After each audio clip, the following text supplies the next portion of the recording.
Hello everyone, welcome to Statecraft IS Academy. As you all know, we have started a new initiative called the Daily Current Affairs Discussion, and you'll get the PDF of this video on the Statecraft Telegram channel, Statecraft website, as well as in the description box of this video. So let's get started with the current affairs. Our first topic of discussion is Bunny grasslands. So recently, the NGT, that is National Green Tribunal, has ordered the removal of encroachments in the Bunny grasslands. And this grassland is located in the Rann of Kutch in the Kutch district of Gujarat, and it is a mixture of two ecosystems. One is arid grasslands and the other is wetlands, and it is also the largest grassland in Asia. And this region is actually home to Maldharis. They are the nomadic pastoralist community, and this community maintain their community forest rights. And this grassland was declared as a protected forest in 1955 under Indian Forest Act 1927. Also, the Wildlife Institute of India has declared Bunny grasslands and Narayan Sarovar Sanctuary, which both are located in Kutch, as the last remaining habitats of cheetah in India.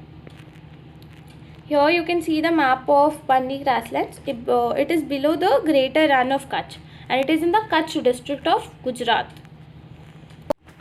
Next we'll talk about Maldharis. So Maldharis are a tribal herdman community which are inhabiting in Bunny grasslands.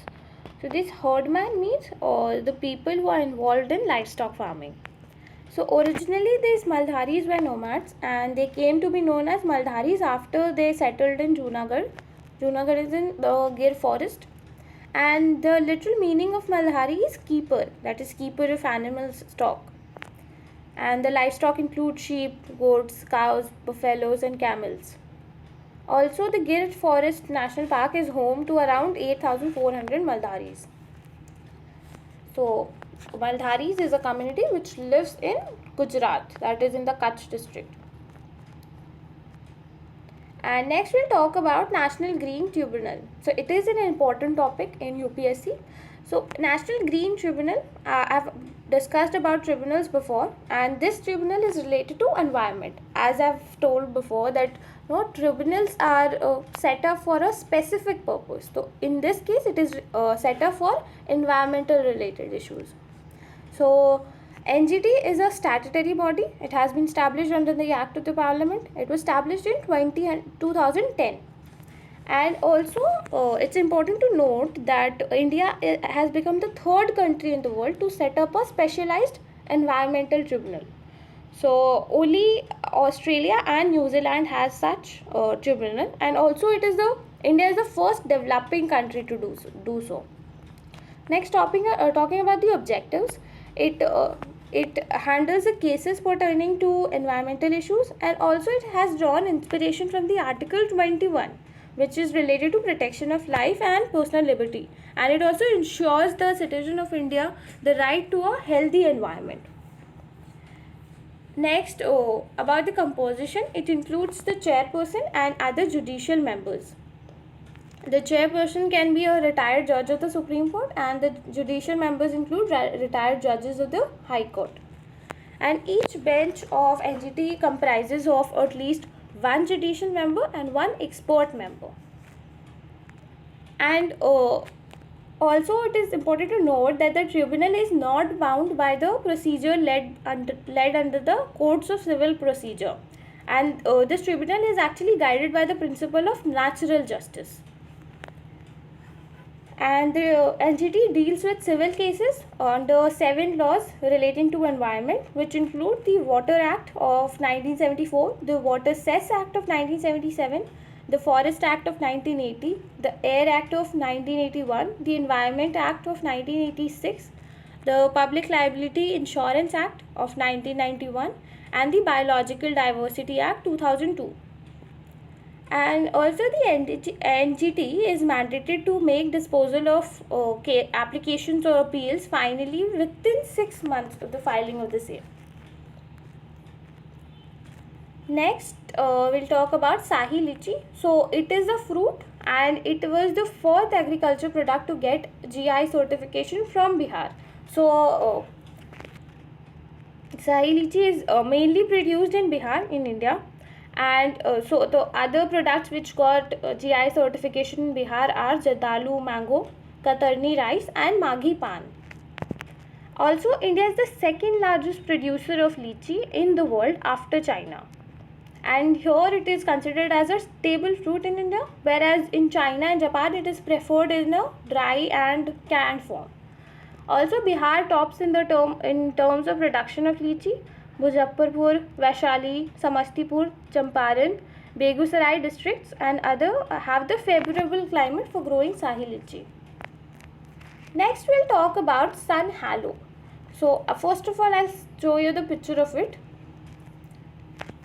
Wait a second. So, it is a 22-degree halo. It is an optical phenomenon that occurs due to sunlight refracting. So, what happens is it takes the form of a ring with the radius of approximately 22 degrees around the sun or the moon, as you can see here. And this the circular halos specially are produced by the cirrus clouds. So the picture of cirrus clouds, this is how it is. So cirrus clouds, they are very thin, detached and hair-like clouds, and the clouds are formed very high up in the atmosphere. So this halo, sun halo, was recently observed in Bangalore. Next, we'll talk about MCA 21 version 3.0. So first we'll discuss what MCA 21 is. It is an e-governance initiative of the Ministry of Corporate Affairs, and it enables easy and secure access of the MCA services, that is Ministry of Corporate Affairs services, to the corporate entities, to the professionals and the citizens of India. And also it is the first mission mode e-governance project of Government of India. And talking about the MCA 21 version 3, it is a technology driven forward looking project which strengthen the enforcement, promote ease of doing business, enhance the user experience and also facilitate seamless integration and data exchange among the regulators. The project will have microservices architecture and also high scalability and capability for advanced analytics. And it will also additional modules include the e-adjudication, e-consultation and compliance management. Next, we'll talk about Shanghai Cooperation Organization. So the Union Cabinet of India has approved the ratification of an agreement on cooperation in the field of mass media between the member states of Shanghai Cooperation Organization. So in short form, it is also known as SCO. So it is a permanent intergovernmental international organization, and it is a Eurasian political, economic and security alliance. And the prime reason behind the formation is this organization acts as a security pillar for the region, and it was established in 2001. The head of the State Council is the supreme decision making body in SCO, and they meet once a year and adopts the decision and guidelines. The official language of SCO includes Russia and China. See, the international government organizations becomes very important in UPSC. So it's important to note all the facts, the headquarters of it, the member countries, the language they use, and when you're quoting these organizations in mains, also important to know how much of the global population lives in those countries. So this is how you're supposed to go about. So the SCO in this case, it covers around 40% of the total global population, nearly 20% of the global GDP and 22% of the world's land mass. So it has strategically important role in Asia due to its geographical significance, and also it enables to control the Central Asia and limit the American influence in the region. First, I'll show the member countries. See, member countries include India, Kazakhstan, China, Kyrgyzstan, Pakistan, Russia, Tajikistan and Uzbekistan. So yeah, it has an important role in Asia due to its geographical significance. and also it enables it to control the Central Asia part. And also, this SCO is seen as a counterweight to the North Atlantic Treaty Organization as well. So objectives include strengthening the mutual trust and neighborliness. Also, it promotes effective cooperation in the field of politics, trade and economy, research and technology, culture. It also enhances the ties in education, energy, transport, tourism, and environmental protection. It maintain and secure peace, security, and stability in the region, and also leads to establishment of a democratic, fair, and rational new international political and economic order. So these terms can actually be used in other organizations' objectives as well. They are very common ones. Next, the secretariat is in Beijing, and the executive committee. So there's also a regional anti-terrorist structure in which is a permanent organization in HCO. We'll talk about this as well. So member states include, I'll repeat again, it includes India, Kazakhstan, China, Kyrgyzstan, Pakistan, Russia, Tajikistan, and Uzbekistan. So basically there are 8 members, and recently only India and Pakistan has joined. So they joined in 2017. Also, it includes 4 observer states, which are Afghanistan, Belarus, Iran, and Mongolia. Next, we'll talk about RATS. So RATS is a regional anti-terrorist structure. It is headquartered in Tashkent, which is in Uzbekistan, and it is a permanent organ of the HCO, and it serves to promote cooperation with the member states against 3 evils. They are terrorism, separatism, and extremism. Also, the head of the RATS is elected to a 3-year term. Our next topic of discussion is the Protected Planet Report 2020. So it has been released by United Nations Environment Programme and International Union of Conservation for Nature, the 2 very big bodies related to environmental issues. So this report actually becomes important. The purpose includes, the report takes stock of measures taken to fulfill the aims of the Aichi Target 11. So I've talked about Aichi Target in my previous video. So it was decided during the Nagoya Protocol in 2010. So basically it includes targets for the year, for a decade, that is from 2011 to 2020, which involves protecting of 17% of the Earth's land and 10% of the marine environment. It includes other targets as well. Also, further, the report lays down the groundwork for a new framework aimed at protecting the nature.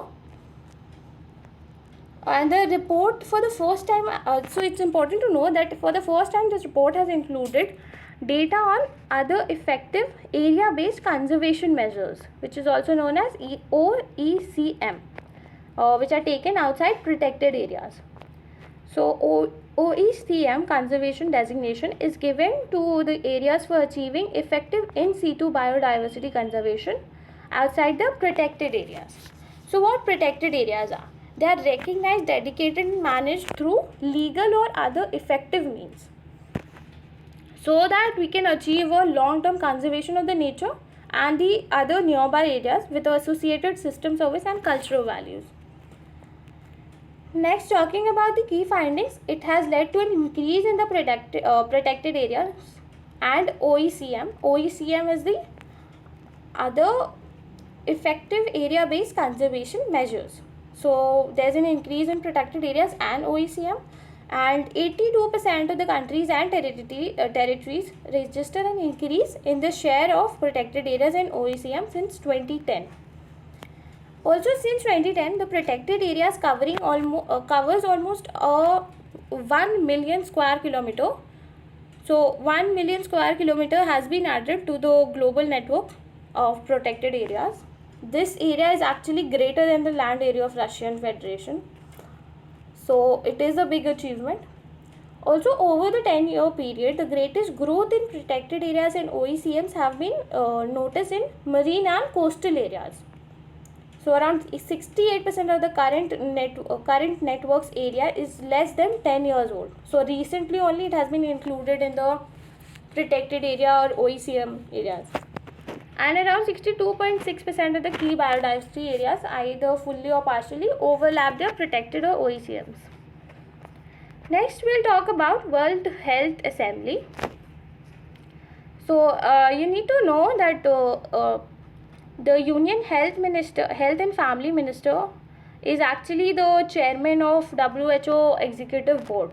So recently there was a meeting held, and so we'll talk about what World Health Assembly is. It is the decision making body of World Health Organization, and the Health Assembly is held annually in Geneva, Switzerland, and it is attended by delegations from all WHO member states. They focus on a specific health agenda. The functions include to determine the policies of the organization, to appoint the Director General, and to supervise financial policies, review, approve the proposed program budget. Talking about the WHO Executive Board, it is composed of 34 members, which are technically qualified in the field of health. And also they are elected for a 3-year term. Functions include to give effect to the decisions and policies of the World Health Assembly, and further the board will also advises and generally facilitate the work of assembly. And talking about the chairman, it is held in rotation for 1 year by each of the WHO 6 regional groups. So these groups include African region, region of the Americas, Southeast Asia region, European region, East Mediterranean region, West Pacific region. Next, the meetings are held twice a year, which is usually in January or in May. So all for today, guys. If you like the video, please like, share and subscribe. Thank you.